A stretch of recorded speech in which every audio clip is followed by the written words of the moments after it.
Social media exploded in popularity in the early 2000s, drawing users in droves.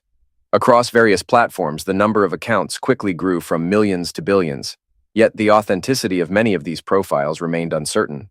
Despite their popularity, these platforms held no appeal for some of us. We just weren't tempted to check them out. However, my teenage daughter, Evelyn, was eager to get involved, and right after she turned 13, my wife, Sarah, allowed her to sign up. I had my reservations about it, but I trusted Sarah's judgment. She was a fantastic mom and usually made wise decisions. A few weeks later, during one of our dinners, Evelyn wondered if Sarah and I might be interested in joining too. "Sure, that sounds great," Sarah agreed cheerfully. "No thanks, I'll pass," I said, hoping that would close the topic. Yet Evelyn persisted, eager to convince us. "It's really fun, Dad. You get to see what your friends are up to, and there are all kinds of games you can play." "Sweetie, I already catch up with my friends face-to-face or over the phone. I don't need a website for that. Plus, we have plenty of games around here if I want to play," I countered. "But Dad, what about Aunt Linda? When did you last talk to her?" "Oh," I said, pausing, trying to recall when exactly. "I think it was a couple of weeks ago." "Did you hear she got a new car? About 6 weeks back? It's red and looks really cool. Beth, her cousin, will be getting Aunt Linda's old car when she gets her license in a few months." "You're friends with Aunt Linda on there? And she got a new car?" I was a bit surprised. I thought her old one wasn't that old. Sarah nodded, smirking at my surprise and expression, though part of my reaction was due to the unsettling thought of my niece driving on actual roads instead of just around their church parking lot. "Yeah," Evelyn replied, looking at me like I was crazy for not knowing. "Told you should join." Sarah and I discussed it that night. I suppose I shouldn't have been too surprised when Sarah took Evelyn's side, especially since she had already given our daughter permission to join and had set up her own account.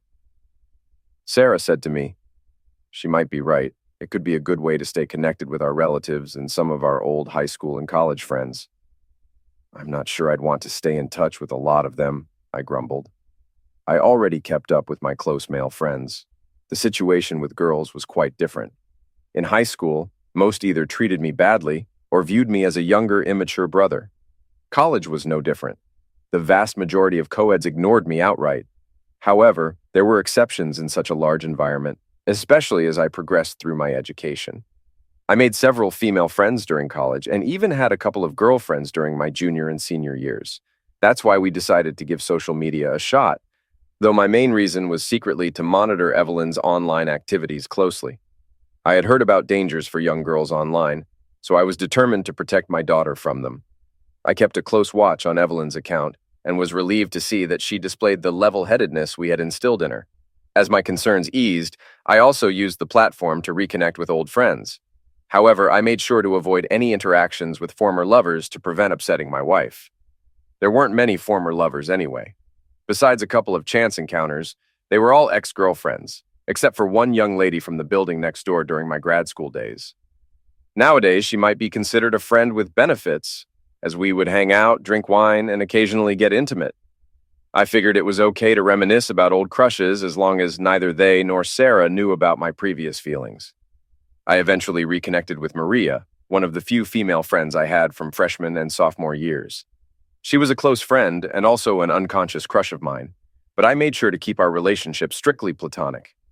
Based on past experiences, I knew trying to turn it romantic could ruin our friendship forever.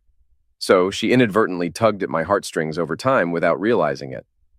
By the latter part of junior year, we naturally drifted apart as I began dating other girls more successfully.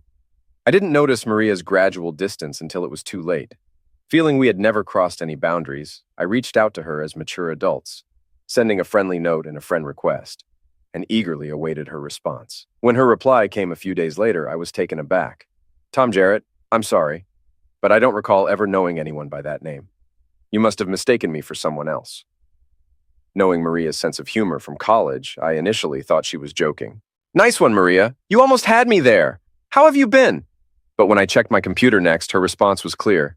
"I'm serious. I really don't remember you. You must have the wrong person." That was a blow. We didn't hang out much in our senior year, but we shared a few classes freshman and sophomore years before she changed majors. Maybe she just wasn't reminiscing about our time together, so I tried to jog her memory. Remember the Delta Lamb party with Mark and Christy? You sprained your ankle and I carried you piggyback to your dorm. We iced your ankle and you promised me a back massage once you felt better. By the way, I never got to collect on that. A week later, she replied, "Sorry, you've mistaken me for someone else. I've never injured my ankle like that. And I wouldn't promise a back massage to anyone except a very close boyfriend.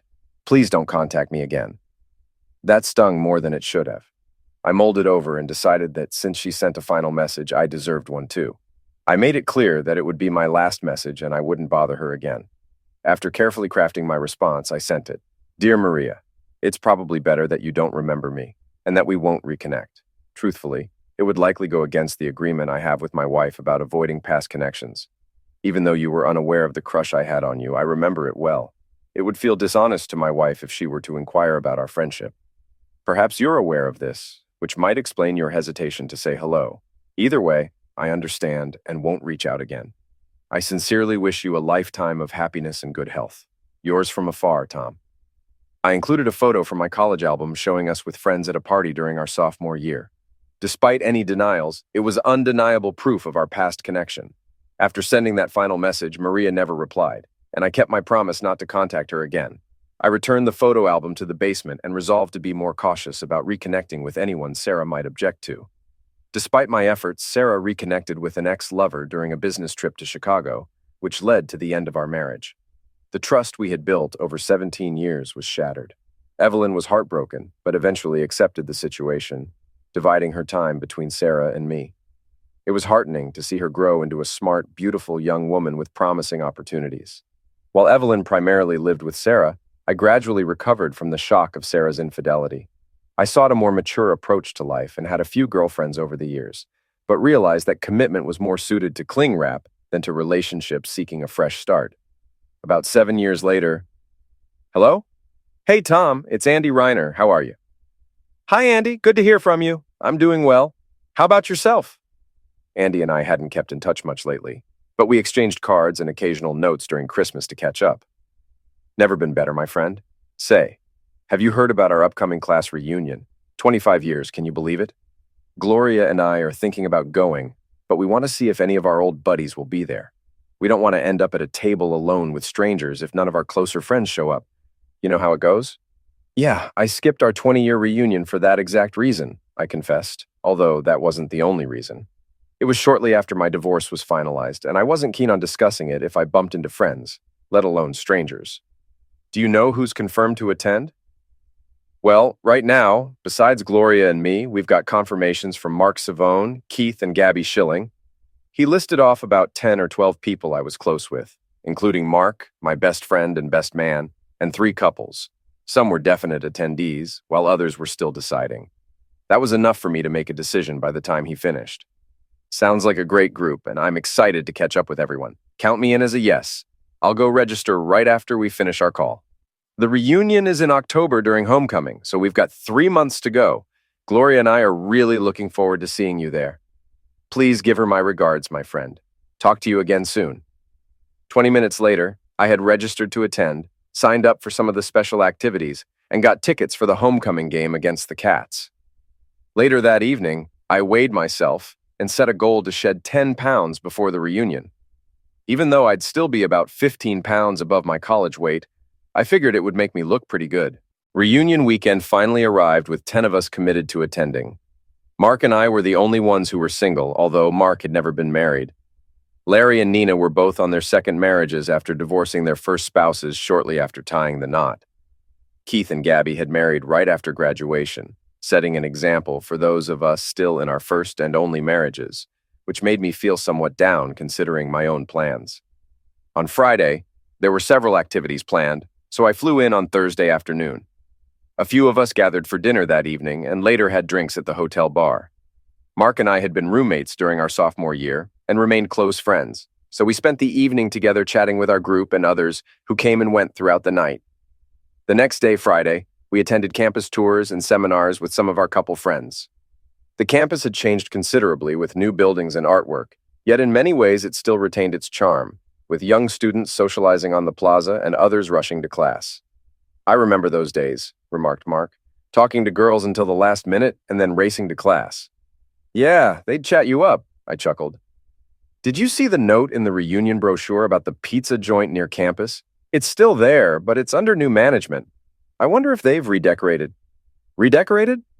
I'm more curious if the pizza still tastes the same. We texted our group and met at the pizza place for slices and beer. The lobby displayed photos of past and recent visitors, including athletes and celebrities. Unfortunately, half the reunion attendees had the same idea, resulting in a long wait. This allowed us to chat and unwind. Josh and Stephanie shared stories of their European tour after selling their company, while Gloria discussed her upcoming book. Mark excused himself when he spotted Jane Mealer, his old crush from freshman and sophomore years. They finally hit it off nearly 30 years later. After decent pizza, I attended afternoon activities alone. Mark and Jane were absent from dinner, making me smile at the thought of their reconnection. We enjoyed a nice meal and conversation, briefly paying attention to class leaders' speeches.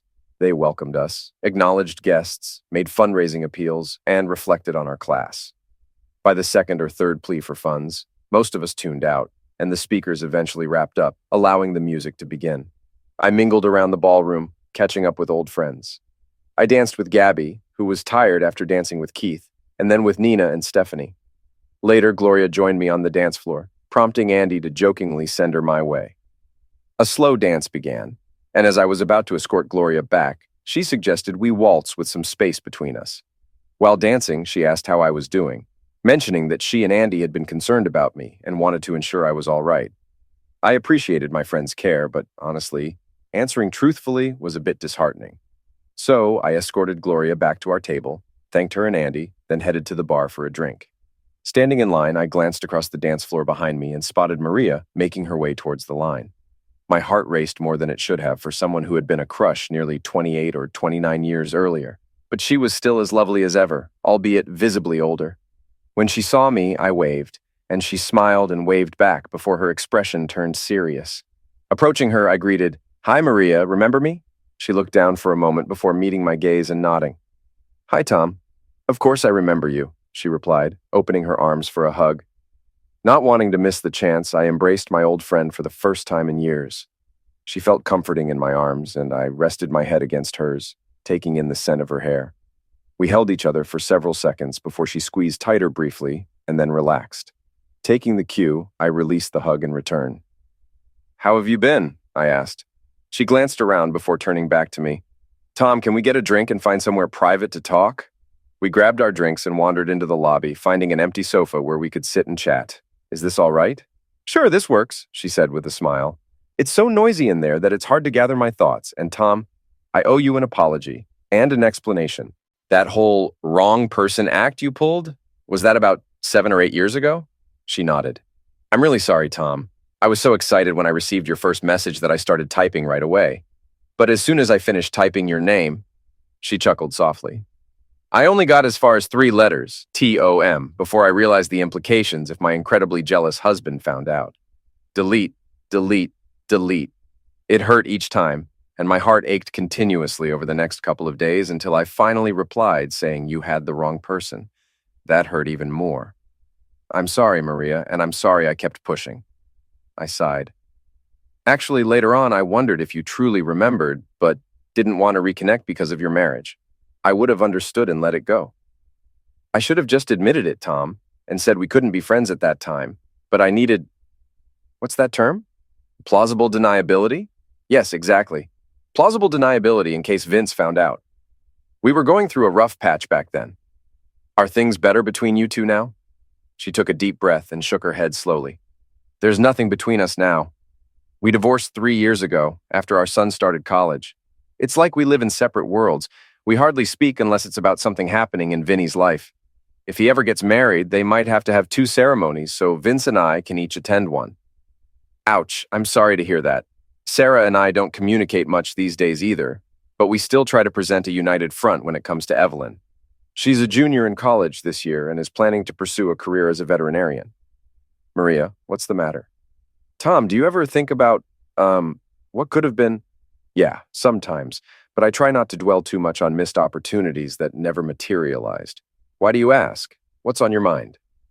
Do you remember when you sent me that last note where you mentioned you had a big crush on me?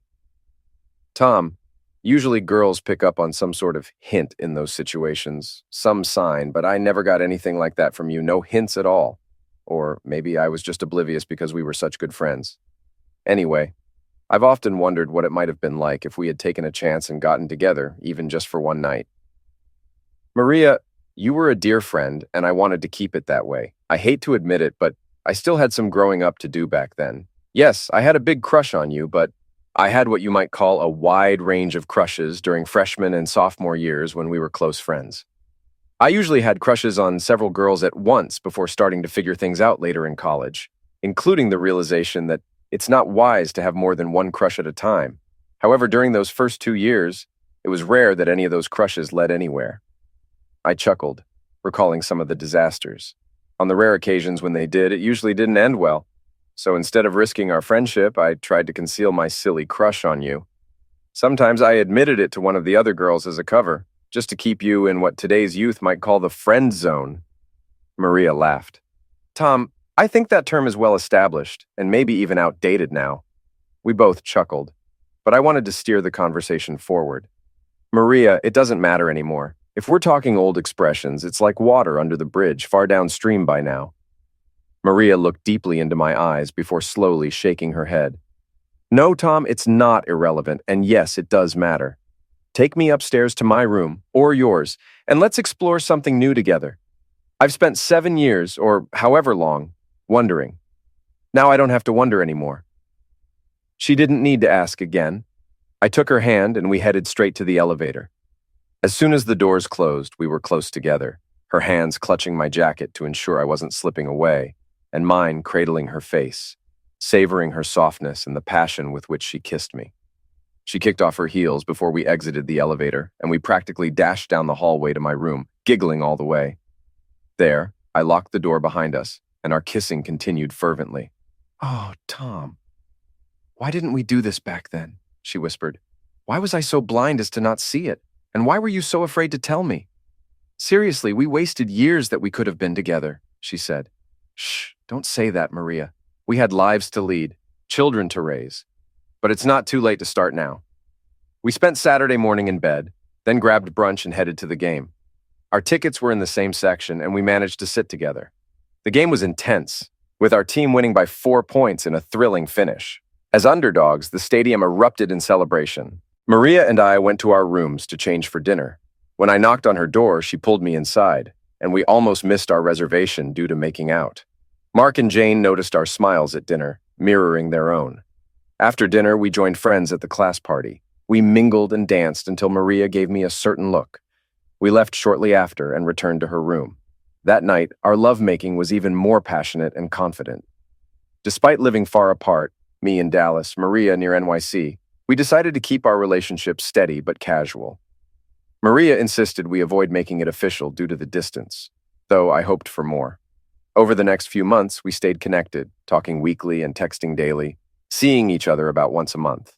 To keep our relationship private from my daughter, Evelyn, and her ex, Vinny, we met in neutral places, exploring and relaxing in hotels with great room service and comfortable beds, where we spent most of our time together. However, things didn't quite go as we had planned. As our relationship progressed, my feelings for Maria grew stronger, and before long, I found myself falling in love with her, just as I had suspected might happen. We had agreed earlier not to rush into declaring our love, so I held back, contemplating how I could align my life and career to be with her full-time. While I wasn't enthusiastic about living in New Jersey or New York City, I was increasingly open to the idea of making sacrifices to spend my life with Maria. I was even willing to consider moving to a neutral city if she wasn't keen on relocating to Dallas with me. In May, we met up in Charleston for a weekend getaway. My flight had been delayed on Friday, and with our time together starting with a romantic Friday evening and Saturday morning in the hotel, we hadn't even ventured out to explore the city. As we lounged in the hotel room, I pulled out my laptop to look up local attractions I had bookmarked, hoping to entice Maria to venture out with me. Since it was a week before her birthday weekend, I had also secretly arranged a spa trip for her on Saturday afternoon, hoping to surprise her with a special treat. Maybe she'll have other ideas, I murmured to myself, considering different ways to spend the day together. Suddenly, a phone rang, seemingly from within our room. It wasn't my phone or Maria's, so I searched around the room trying to locate it. The ringing stopped before I could find it. I kept searching, but the sound had been faint and muffled, making it hard to pinpoint. Just as I was about to give up, the ringing started again.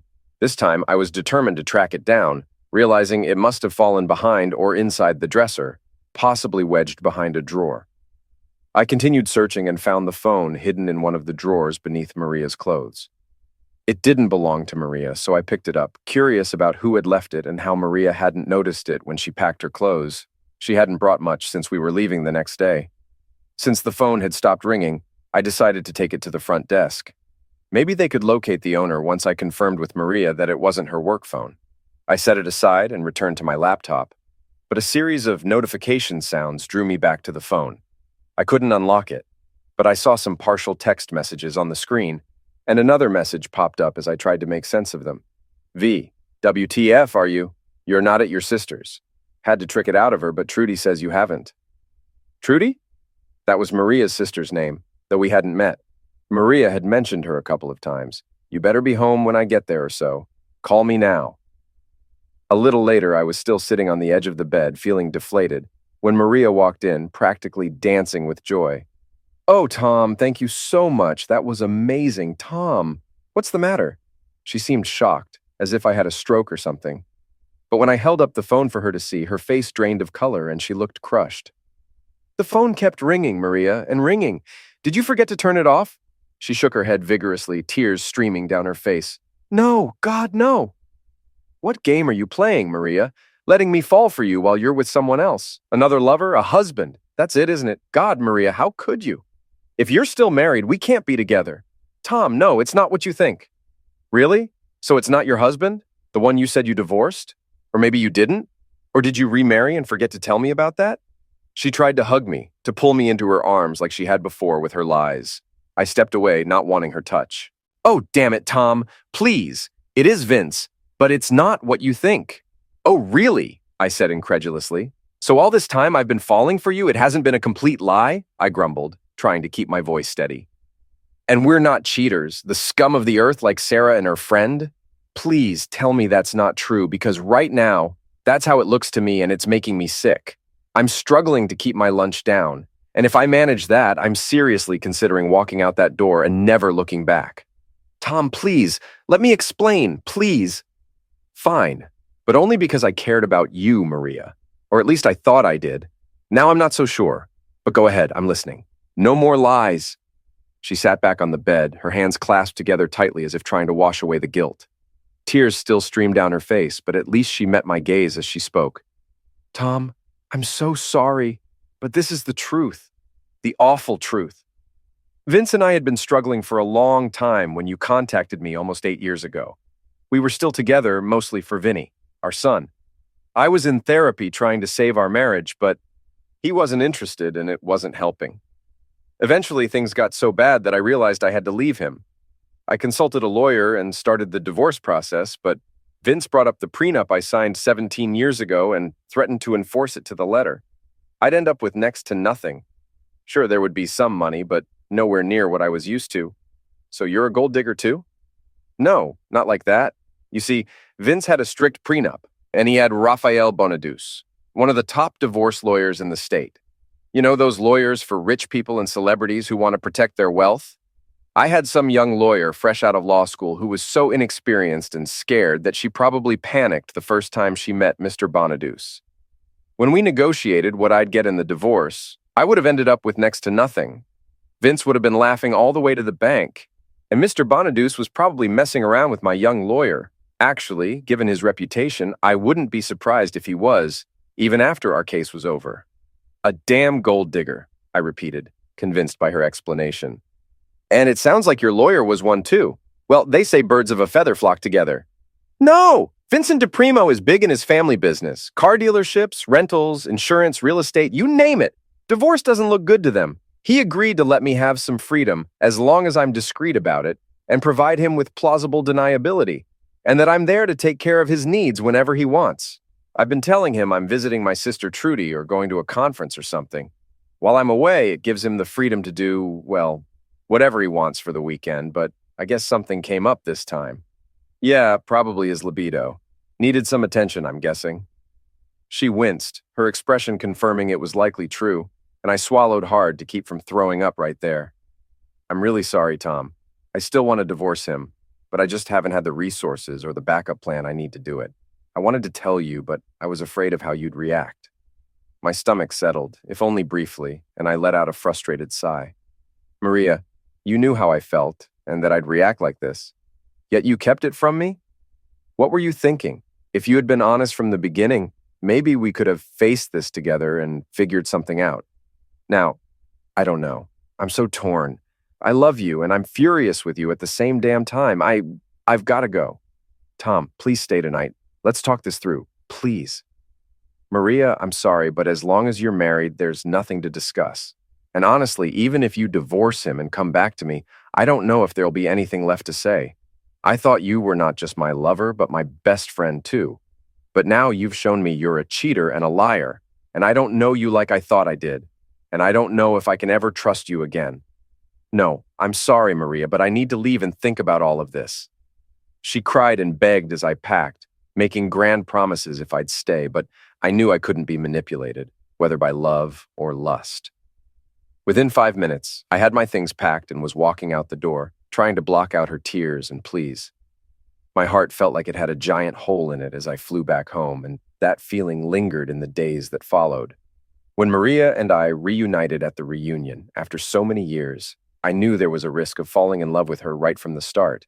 Even though I tried to be cautious and avoid it, especially given the distance between us, it was inevitable after spending that intense weekend together. I tried not to let myself love her, but I couldn't stop it. Yes, I came to love her deeply, and I still do, but now my world was in turmoil, engulfed in a blaze she had ignited. It tore at my heart for her, and it threatened to shatter the person I thought I was. I sighed heavily, unsure of what steps to take next and how to navigate the situation with integrity, dignity, and love, assuming any of those were still possible. Realizing we had already crossed the line into adultery, any hope of maintaining honor and dignity seemed lost.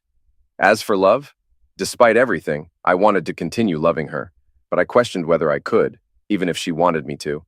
I was filled with anger towards her and anxiety about where we might go from here if she chose to divorce her husband. If not, I feared I might never see her again. It took me a week of pouring my raw emotions into carefully crafted words on the screen of my computer. I edited and re-edited my thoughts until I felt they were coherent enough to send. In the email, I expressed that she should reach out if she decided to pursue divorce or if she chose to remain with her husband. If neither happened, I promised to contact her again in a few weeks. It wasn't explicitly stated that it might be our last communication, but if Maria couldn't read between the lines, maybe she wasn't as perceptive as I thought.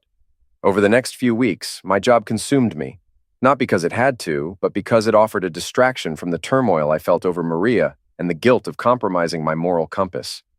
That changed one weekend in June when Evelyn came to visit. "Dad, I've missed you," Evelyn said as soon as she arrived. "You've seemed so distant lately. Even when we talk on the phone, it feels like your mind is elsewhere. What's been going on?" She hit the nail on the head. I hadn't intentionally neglected her, but the personal challenges I was facing had definitely affected my focus on her needs. "Sweetheart, your mom and I always tried to instill in you the importance of doing the right thing," I began cautiously. "But I have to admit, I recently made a mistake. I did something that wasn't right, and it may have hurt someone else." Evelyn nodded knowingly. "Dad, I'm 21 now. Remember last year when I was torn between two guys? Mom told me about her own mistake with you. You both shielded me from the truth back then, but Mom said I needed to hear it now so I could learn from her failure. Yes, that's exactly what she called it. And avoid making similar mistakes in my life. It was a tough lesson, but I made the right choice.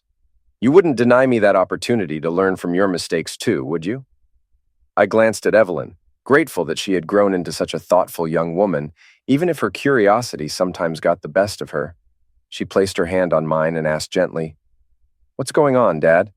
I hadn't planned on revealing my mistake to anyone, especially not to my daughter, but I realized it could be a valuable life lesson for her, reinforcing what her mom had already taught her and possibly guiding her in the future. Taking a deep breath, I decided to open up. I reconnected with an old friend and we ended up falling in love over a few months. Just when I was thinking about making things more serious, I discovered she wasn't actually divorced like she had told me. Ouch! So she lied to you and cheated on her husband, and now you're feeling guilty about it, even though you didn't know? Evelyn's quick understanding and insight didn't surprise me. She was on track to graduate with top honors next year, after all. Yeah, that's about right. She claims her husband isn't exactly a saint either, but two wrongs don't make a right, Evelyn finished my thought, showing that she remembered the moral lessons we had taught her from a young age. Dad, what matters is that it wasn't intentional, and you stopped as soon as you found out, right? Yeah, but I'm not sure where things go from here, I admitted, feeling uncertain about the future. Well, that's what you should focus on. Moving forward, not dwelling on the past, Evelyn advised wisely. Smart kid, indeed. I smiled at her, appreciating her maturity and understanding. A few days later, Sarah called me out of the blue. Is Evelyn all right? I asked, concerned by the timing of her call. Yeah, she's fine, Tom, but she seemed worried about you. She didn't give me any details, but I just wanted to check in and make sure everything's okay. Sarah, I'm all right. It's nothing serious. I should have stopped there and thanked her for reaching out, but our long history of sharing made me continue. I made a mistake recently, and it's been tough dealing with the consequences. I'm sorry to hear that. Do you want to talk about it? No, not really, I hesitated. Well, maybe. Can I ask you something personal? She chuckled. We've asked each other plenty of personal questions over the years. It's a first for you to ask if you can ask. Shoot. When you had your affair, did you ever feel guilty? Wow, that's really personal and unexpected. I'm sorry, you don't have to answer that. I'll catch up with you later, okay? Wait, Tom, I actually want to answer that. I was grown up enough to understand that what I was doing was wrong. I knew it could hurt you and damage our relationship if it came out, but the temptation was strong, and the first time I wasn't strong enough to resist. After I crossed that line I never intended to cross, it didn't make me braver, but maybe it emboldened me to keep going. I knew it was wrong, and yes, I felt guilty and dirty afterward. But there was also an extra thrill that made me think I could get away with it until I got caught. When it finally happened, it was a relief in some ways, but facing the consequences was much harder than I ever imagined. I've been paying for that mistake ever since and regretting it every day. I'm truly sorry, Tom, for what I did to you and to our relationship. I regret the trust I broke. Thank you, Sarah, for being honest with me. I appreciate it, even now. What's going on, Tom? Why are you bringing this up now? You're not married, but wait, are you involved with someone who is... I was seeing someone and we were getting serious, but then I found out the truth and realized I was involved in adultery too, even though I didn't choose it. Tom, don't blame yourself if you didn't know. I made a terrible choice looking back on it now. But if you were unaware that she was married, you can't hold yourself responsible for something you didn't know. Yeah, I keep trying to tell myself that. It's been tough. Don't let it eat you up, Tom. Just remember, now that you know, you're accountable for the choices you make moving forward. It might feel challenging, but I've known you a long time, honey, and I believe you'll make the right decisions. The days went by with no word from Maria, so I began drafting a message, a farewell that would express my feelings. It felt like those scenes in old movies where the protagonist crumples up note after note into a wastebasket. Except in my case, the digital recycle bin on my computer would have been overflowing with discarded drafts, were it not for the ease of editing on screen. One evening, I was deeply engrossed in yet another revision after work when the doorbell suddenly rang. Peering through the door's peephole, I saw a sharply dressed man accompanied by two burly men in ill-fitting suits on the sidewalk. They reminded me of an oversized version of the old Bobbsey twins, a strange thought given the circumstances. I cracked the door open and asked cautiously, "Can I help you?" "Mr. Jarrett, I'm Vincent DePrimo. We've never met, but you know my wife, Maria, quite intimately, I understand. We need to talk. May I come in?" "Mr. DePrimo, this really isn't a good time," I replied, feeling uneasy. "Mr. Jarrett, I've come all the way from New Jersey. My associates and I would appreciate it if you could find the time to let me in. It would be in your best interest," he said firmly. With the two hulking men looming behind him, I couldn't deny their implied threat. Come in, Mr. DePrimo," I relented, opening the door wider and hoping I wouldn't regret it. I shut the door quickly behind him, wary of the Bobbsey twins potentially barging in. If things went south and they tried to force their way in, I feared I'd have a situation on my hands, a home invasion I wasn't prepared to handle. or rebuild my house if I ever got over this. Luckily, as I closed the door, he motioned to his associates, who acknowledged with a nod, halting halfway up the steps. The deadbolt clicked into place, and I faced him. "Please, come in and have a seat in the living room. Can I get you some coffee, tea, soda, or maybe some scotch?" I offered after a brief pause. His serious demeanor cracked into a faint smile. "Scotch sounds perfect, Mr. Jarrett." I poured 2 glasses and handed one to him. "What can I help you with, Mr. DePrimo? Is everything all right with Maria?" He savored the aroma of the Macallan before taking a sip. "She's all right physically, but we're in couples counseling. She's been telling me she's visiting her sister in Ohio or attending conferences for the past 7 or 8 months. Except for a trip to Cleveland in April, I don't think she's been in Ohio or seen her sister Trudy except during Christmas." After another sip, he continued. "Which brings me to why I'm here, Mr. Jarrett. Did you ever sleep with my wife?" He stared into my eyes, seemingly knowing the truth. I remembered Maria's admission about plausible deniability and hoped she hadn't lied to me again. "Mr. DePrimo, Maria was an old and dear friend. I was mistaken about her marital status, but I assure you, I cared for her and would never betray her trust." I held his gaze, hoping he believed my sincerity. For me, my time with Maria was about love, not just physical pleasure.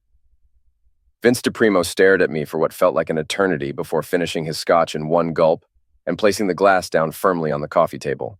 "Good," he said firmly. "Now that's settled, there's one more thing. Maria is my wife, and despite our difficulties, I intend to keep it that way. I strongly advise you to stay away from her. If I hear of you two reconnecting or communicating, you won't like the outcome. However, if she goes through with a divorce and takes the financial hit we agreed on, then I won't care what you do with her. But consider if you want to invest your time in someone who has shown herself to be a liar and cheater. If she can cheat on me, her husband of 25 years and the father of her child, just think about what she might do to you." He stood up and added, "Thank you for your time, your attention, and the scotch. Goodbye, Mr. Jarrett. I hope our paths don't cross again for everyone's sake." After he left, I poured another glass of Macallan and locked the deadbolt. My heart raced as I reflected on the situation. Over the past 8 or 9 months, I developed strong feelings for Maria. But she had lied to me, omitting her husband from her life story. I grew to resent her for what she had done to me, to us, and to her husband. Despite her claims of his infidelity, Maria had shown herself to be deceitful and disloyal, just as Mr. DePrimo had warned. I couldn't be sure if her accusations against him were true or false. Whether he had cheated or not didn't change things. Even if he had, it didn't justify her lying and cheating. More importantly, it didn't give her the right to involve me in her deceitful behavior. I found myself caught in her tangled mess, but it wasn't by my choice. I'd grown to love Maria, but it wasn't the real her. It was the persona she presented. Once I accepted this, I knew what I needed to do. A few days later, an overnight package arrived at my office. Inside was a handwritten letter from Maria atop a stack of bound papers. "Dearest Tom, I deeply regret everything that has transpired. I'm taking steps to make things right so I can move forward and perhaps give our relationship a chance. Enclosed is the first part of the certified divorce petition to prove my sincerity.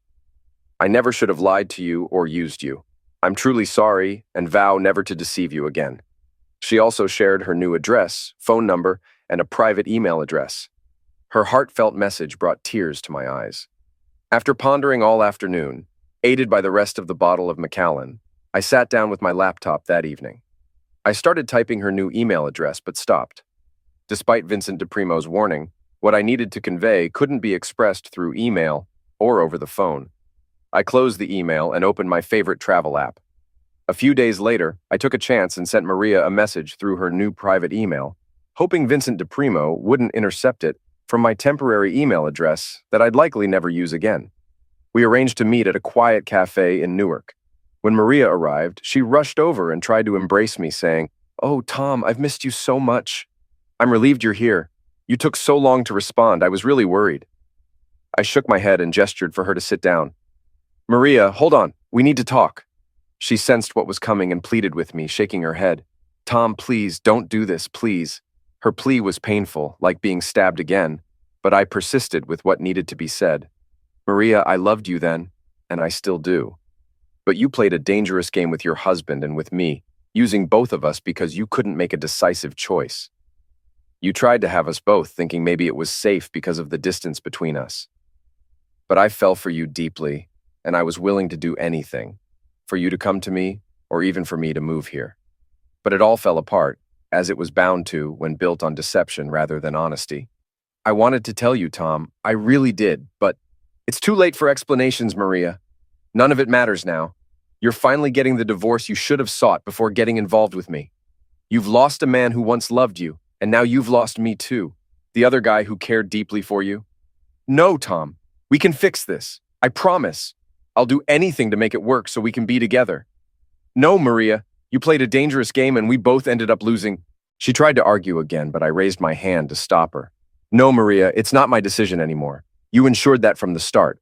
No matter how hard we try now, we can't undo the damage. There's no happy ending for us. I'm sorry, but this is goodbye. Her eyes pleaded with me to reconsider, but they saw my resolve and she slowly nodded in acceptance. I'm truly sorry, Tom. I wish I had been clearer-headed and made the right choices. I wasn't sure if clarity was her issue, but I agreed with her apology. Me too, Maria. Take care, and I hope you find happiness. Tears streamed down Maria's cheeks as I walked away, my own heartache hidden inside. Surprisingly, the plane had plenty of empty seats. Mine was near the back, with no one occupying either the window or middle seat to my left. I barely paid attention to the safety instructions. I had flown on the 737 so many times that I could have recited them myself. The flight attendant who came by to check on my seatbelt, stowage of my personal item, tray table position, and seat alignment hardly registered with me. During takeoff, I shut my eyes, attempting to push thoughts of Maria from my mind. Images of her floated around me, reminiscent of the alluring figures in those James Bond opening sequences, tempting me to join her once more. "Excuse me, sir?" the attendant asked a while later as beverage service began. "Can I get you anything?" "Just water, please," I replied, looking up at her. She had blue eyes, a pleasant smile, and a short bob of dark hair, looking every bit the quintessential flight attendant in her uniform. I tried to muster a smile. "Nothing stronger?" "You look like you've lost your best friend," she remarked. "I did. I ended things with her." "Oh, I'm sorry. I didn't mean to pry." She handed me the water and moved on, and I returned to my thoughts and frustrations. "Hey again," came a soft whisper. Services paused for a bit. "Want to talk about it? About what happened, since I've already pried and all?" I couldn't help but smile a bit more genuinely this time. "Is the airline offering in-flight psychologists now along with movies?" She chuckled. "No, but you looked so sad. And then what you said hit close to home. I went through something similar a while back when I realized he preferred things the way they were over being with me. 5 years wasted. Do you want to share your story? Or should I leave you be? Thanks for noticing and asking. Not many people do that these days. Lesson 1 in recovering from a breakup. There are still good people out there. Thanks. You know, despite my initial doubts, I'm actually enjoying this extra service." She laughed. "Good to hear. So, do you want to share a bit about your situation? Maybe I can offer some fresh insights on what happened, give you some bang for your buck if that's okay." "Yeah, sure, thanks. My girlfriend and I have been apart for a while now after I caught her lying. She's tried to patch things up, but I just can't trust her enough to make our relationship permanent, especially after a similar situation with my ex. You know what they say, once bitten, twice shy? Yeah, I get it. My ex-husband betrayed my trust. I gave him another chance, and he hurt me even worse by cheating again. I learned my lesson the hard way. I'm sorry to hear that." "Thanks, but that was 12 years ago. Somehow, I've been lucky since then. It wasn't planned, but I've managed to avoid him ever since. Too bad we're on a plane. There's no wood for you to knock on." She shrugged. "I don't think it would make a difference. I'm older now, and he probably hasn't changed much either. If we ever happen to cross paths again, I'll just keep quiet and walk right past him. Oh, and I'll do the same with Benjamin, my status quo guy." Despite her duties, which didn't take long due to the empty plane, she surprised me by returning. We continued our conversation for most of the flight, which lifted my spirits and brightened my mood.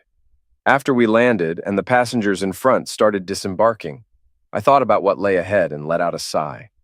Don't be too hard on yourself. It hurts, but it's not the end of the world. You'll be okay. Turning, I saw her standing in the aisle just behind my row of seats. I got up from my window seat and stood upright in front of her, ducking under the overhead bins. "Thanks for talking with me. You really made this miserable flight much better. By the way, I'm Tom." She smiled and extended her hand. "Nice to meet you, Tom. I'm Cindy," we both said simultaneously, pointing to her name tag. She chuckled and handed me a card. "I don't usually give these out, but I have a feeling you could use a friend. If you ever want to talk, my cell number is on there." I took the card and glanced at it. "Thanks, Cindy, and thanks, something. I might just do that." We said our goodbyes after we got off the plane and didn't see each other again. As I made my way to the parking lot for my car, I set down my carry-on bag, pulled out my phone, and Cindy's card. I scanned her card into my contacts and then opened a message to her. "Hi, Cindy. It's Tom from the plane. This is my cell. It was great talking to you. Hope our paths cross again sometime." I remembered Vincent DePrimo's ominous parting words, but they felt fitting now. It was too early and I was still hurting too much to say more. By sending this message, maybe Cindy would remember me if I ever reached out for real. I slipped my phone back into my pocket and walked out of the terminal into the bright sun. Despite the Texas heat making me sweat immediately, I looked forward to the cool air conditioning inside. Yet before I'd gone 30 feet, my phone buzzed with an incoming text. I checked it and read, "Cindy, hi Tom, me too." Her brief reply warmed my heart more than the scorching sun. Maria was out of my life now, but maybe I'd find new love in the future, perhaps with Cindy or someone else. I didn't have to be alone and lonely forever. Almost forgetting about the summer heat and feeling a new sense of optimism, I smiled and looked ahead to what lay ahead. 35 years later, at our reunion with tickets in hand, I headed to the bar. The closest one to our table had a long line, so I walked further around the ballroom to the next one. As I made my way, I reflected on how much everyone had changed since our 25-year reunion. Many had gained weight, lost hair, and showed more signs of aging with extra lines on their faces. Some had gray hair, and a few tried to fight aging with hair dyes, transplants, or plastic surgery, with mixed results. Now in our late 50s, most of us from our graduating class seemed to be in decent shape and enjoying themselves. However, a few individuals looked much older, perhaps due to genetics or a life of hard living, showing how time had affected their appearance and, in many cases, their health. They were hardly recognizable compared to our youthful days together. In fact, aside from a handful of close friends and those I've kept in touch with, most of my classmates were now distant memories, some barely recognizable. Then there was a table in one corner of the ballroom marked with a single battery-operated candle, thanks to the fire marshal. It bore the words "In Memoriam," listing the names of those who had passed away for various reasons over the years. Keith Schilling, always struggling with weight, passed away as expected due to heart issues, leaving behind his wife Gabby and their almost grown children. The deaths that hit hardest were Larry and Nina Kilgrove, who tragically died in a plane crash when their Piper lost power, leaving no safe place to land. Mark, Andy, and I had served as pallbearers at their funeral. Arriving at the next bar, I found only a few people in line ahead of me. I waited, scanning faces to see if I could recognize anyone before resorting to reading their name tags. Not spotting anyone familiar nearby, I turned back to the front as the line moved forward. The man at the bar seemed a bit tipsy, flirting with the young female bartender who looked much younger than my wife, Evelyn, now a mother of two with a third child on the way. With drinks in hand, the man turned towards me, and upon closer inspection, I realized I knew him but couldn't place him until I saw his name tag labeled Guest. "Mr. Jarrett, I wondered if we'd meet here," he said with a smile. "Mr. DePrimo, I'm surprised to see you," I replied. He grinned. "Why not? My wife, though she graduated a semester late, was one of your classmates, remember?" My heart raced at the mention of Maria. When we parted, she was divorcing him. Had something changed to bring them back together? Turning to shout, DePrimo called out, "Maria, get over here. Come see your old flame." No, I hadn't heard from Maria since I walked out of that small restaurant in New Jersey over 9 years ago. But here she was, approaching me. Her smile, always quick to appear, was absent as she came closer. She glanced at Vince DePrimo, who nodded before turning to me. "Hi, Tom. I was hoping I'd find you here." "Hi, Maria. I didn't see your name on the guest list, so I didn't expect you. How have you been?" "Tell you what, you two catch up. I'll be over at our table, watching." DePrimo nodded at me as if asserting his dominance, then exchanged a look with Maria before heading to their table a few spots back from the bar. Glancing over, I noticed he was watching me intently, like he was scrutinizing every move. Maria looked at me and hesitated. "I know what you're thinking. Why?" I nodded. "I wanted to leave him, but when you said goodbye, I had to make a tough decision. It seemed easier to stay and tolerate his indiscretions than to start fresh on my own. He treats me well most. A hand touched my elbow, interrupting us. Hey, Tom, I was wondering where you went, said Gabby. Oh, hi, Maria. I'm Gabby, from our class, she added, noticing Maria looking at her name tag. She slid her hand down my forearm and intertwined her fingers with mine. And Tom's wife, of course. Maria's expression as she glanced at Gabby and then at me was priceless, a mix of surprise and denial. She greeted Gabby briefly and then found a reason to leave. I watched her depart, briefly wondering about what might have been before refocusing on reality. And, I thought, reality was so much better. As Gabby and I ordered our drinks, I reflected on how fortunate I was and all that had transpired. After meeting Cindy on the flight, we dated for a while, proving that there are good people out there, even if they aren't always the right match. This realization helped me move forward in life. When Keith passed away about a year later, I supported a grieving Gabby with some of the arrangements and spoke at Keith's funeral. We remained friends over the years, with me checking in on her occasionally to offer support and listen to her frustrations. However, it wasn't until Larry and Nina's funeral, nearly 3 years later, and after Gabby had processed her grief, that we truly connected and started to build something deeper. Unexpectedly hitting it off, we married just over a year later. Returning to our table with friends, Gabby remarked, Maria doesn't look happy, does she? No, I don't think so, I agreed. She played a deceitful game and lost. Now she's serving her time until one of them passes away or they give up and move on. Since I doubt they'll ever give up, I bet they'll both live into their 90s just out of spite to deny each other the satisfaction. Play stupid games, win stupid prizes, Gabby chuckled, quoting a saying. Or in this case, wicked games, as you said. Speaking of games, want to take a break for a bit? I've got an idea for a game we can play upstairs that might take your mind off her and everything else. We dropped off Mark and Jane's drinks at the table and told them we were going for a walk, though from their look at each other, I knew they didn't buy it. As we walked away, Gabby leaned in and whispered, We've given them an idea. They'll be right behind us, 5 minutes tops. Chuckling, I agreed, saying, Let's pick up the pace so they don't catch us. We retraced our steps from the conference center to the hotel. Barely getting the door to our room closed, Gabby was all over me, showing me how much she loved me, and that dwelling on the past was a waste of time. Our clothes were off in moments, slipping off between kisses and gentle touches, and then we were in bed, eager for each other. Gabby climbed on top of me, pressing close as we moved together. With tender kisses, she brought us even closer, focusing only on us and nothing else in the world. Together, we reached the peak of pleasure, Gabby letting out a wonderful moan, and me a prolonged, satisfied groan, giving our all to each other before she settled gently on me, my arms wrapped around her, holding her close. I love you, Tom, she whispered, breathless. I love you too, sweetheart. We lay there catching our breath for a few minutes before I asked about heading back to our class party. Gabby shook her head. I'd be up for staying right here all night if you want. Instead of heading back down to the party, we'll see everyone in our group at breakfast tomorrow anyway. I think you're onto something, I replied, thinking about Vincent DePrimo. Yeah, we've probably bumped into enough people for one day. The only person I'm interested in seeing again tonight is you. So, if you're ready, let's work on uncrossing these. Gabby giggled, and we both smiled.